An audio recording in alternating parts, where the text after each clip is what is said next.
Hey everyone, welcome back to the Culture Wine Club.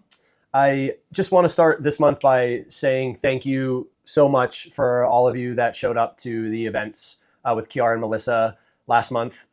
We had tastings and dinners and sales appointments like every day for 8 days straight. And it was just like so heartwarming to see sold out events, customers asking like the most amazing questions and like so engaged with their stories. And it's like exactly why I started the business. And to see that kind of response on our first ever trip with winemakers here was just beyond heartwarming. So again, thank you so much for being there and showing up. And I have 2 more winemakers coming out in September, and I'll share more about that in a little while, but hopefully we can get you to meet them as well. But all in all, it was just an amazing trip and a great introduction for them to California. So thank you very much.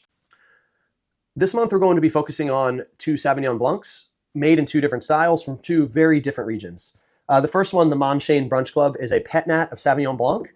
I'm super excited by this for a lot of reasons, but in my like 15 years in the wine industry, I have never had a sparkling Sauvignon Blanc. I've never even seen one. I'm like really pumped by this. I'm really excited to share it with you. And this one's cool. It comes from a pretty cool climate area known as Walker Bay. It's grown on a saltwater lagoon, like 100 feet from it, in fact, and just a really cool, unique side of Sauvie. And then you have the Clean Amos scale, Amos Block, and that comes from the oldest vineyard of Sauvignon Blanc in the Swartland, which is like 3 hours away in a very hot, very dry area. The first one is the Pet Nat of Sauvie. So it's a brunch club from Monshane. Number one, I think this is the coolest damn label like ever. I think, as the name suggests, you could crush this with a nice boozy brunch. But there's also enough substance and like nuance to the wine that you could absolutely pair it with some cool stuff with dinner, or just drink the damn thing on a nice day. So Paul and Doug, the owners of Monshane, they grew up together in Cape Town, and they went to winemaking school together in Stellenbosch, and ended up going separate ways for a little bit and getting experience in different fields. But then their paths crossed back again, and they decided to make a barrel of wine as a kind of fun experiment together. And this barrel of wine was so good that one of the, Paul was working at a great wine bar in Cape Town. And the owner of the bar was so stoked on this wine. He told them, like, put a label on this, make it legit, and I'll sell it. And they sold out of the wine in like no time. So that basically showed Paul and Doug that there was some potential to what they're doing. And they decided to launch Monshane in 2017. What's amazing though is the cellar is kind of at the top of a hill. And as it slopes gently down, there's about 8 rows of Sauvignon Blanc that the guys planted.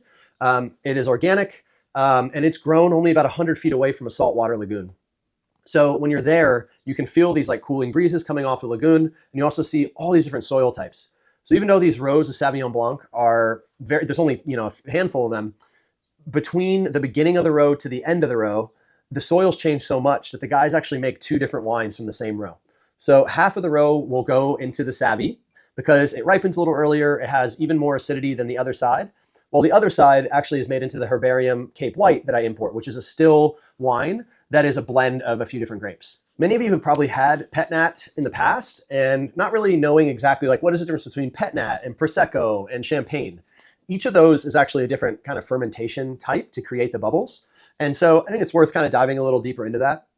Traditional method, Champagne method, that is where you ferment a wine to dry in a tank or in an oak or something like that. And then you create the second fermentation in the bottle by adding a little more yeast and sugar to the bottle itself. And so because you're adding this little bit of yeast into the wine, you're kind of like adding a little more oomph to it, which gives you more aggressive bubbles and higher atmospheres of pressure. That is why a typical bottle of champagne has about 3 car tires worth of pressure in it. It's why you should always open with your thumb when you have a mushroom cork with champagne. The next style of sparkling winemaking is known as the tank method. It's how Prosecco is made. And so essentially, instead of doing the second fermentation to create the bubbles in the bottle, like champagne, they do it in a tank. And so that creates bigger bubbles, more kind of frothy and more fruit-driven wines. So in champagne, what you're really looking for is this bready, toasty character because of that second fermentation in the bottle and all the yeast interaction. In Prosecco, in the tank method, you're looking for all the fresh fruit aromas. Now you're talking about Pet Nat, which is another style altogether. And so in this case, instead of fermenting the wine to dry and then adding more yeast to kind of kickstart this additional fermentation, you stop the fermentation about three quarters of the way through and you bottle it. And so the yeast that's still working on that initial fermentation just finishes in the bottle. And what you're doing is you're trapping the CO2 that's created as a byproduct of fermentation within the bottle you're drinking. And what it does is it creates a kind of like slightly oxidative, slightly toasty, but more fruit-driven style of sparkling wine. It's not as pressured as Prosecco or Champagne. So the wines tend to be frothier, the bubbles tend to be bigger, but that's kind of the joy. It's like a more fun, playful style of sparkling wine, which is why I think the Manchane, like Brunch Club, Pet Nata Sauvie is just like the perfect thing altogether. All right, so the other Sauvie that we have is the Klein Amos Blanc Sauvignon Blanc. So this is like just such a cool wine because it comes from the oldest vineyard of Sauvignon Blanc in South Africa. I take so much pride in like working with such a historic piece of land. It was planted in 1965. It's dry farmed and bush vines. So instead of the trellises like you typically see in like Napa or Sonoma, they have these little bush vines that are about 1.5 feet off the ground, require pretty backbreaking work to farm, but work very well in this dry, arid climate of the Swartland. This area gets so little rain and they don't irrigate. So giving a lot of space in between the vines is critical for them to have basically successful fruit. And so that's what bush vines are great for.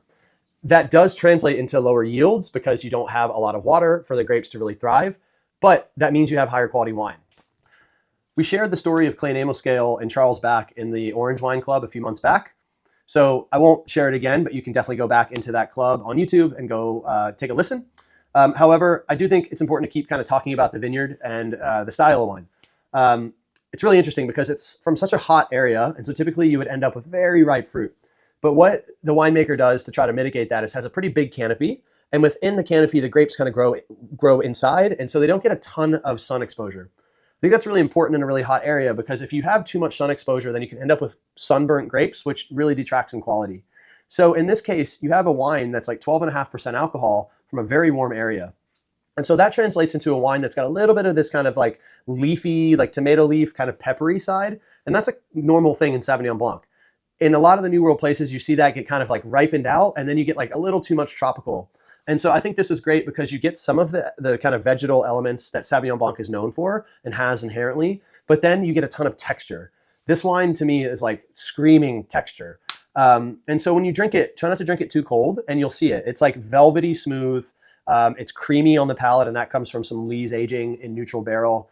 And just like an all-around really interesting, delicious wine. All right, thank you so much for tuning in and being a club member. I appreciate you so much. Enjoy these two Sauvies. They're really unique examples of them, which I think is just kind of further showing why South Africa is such a fun place to explore. So I'm always around if you have questions, and I look forward to sharing some more wine with you next month. Thank you.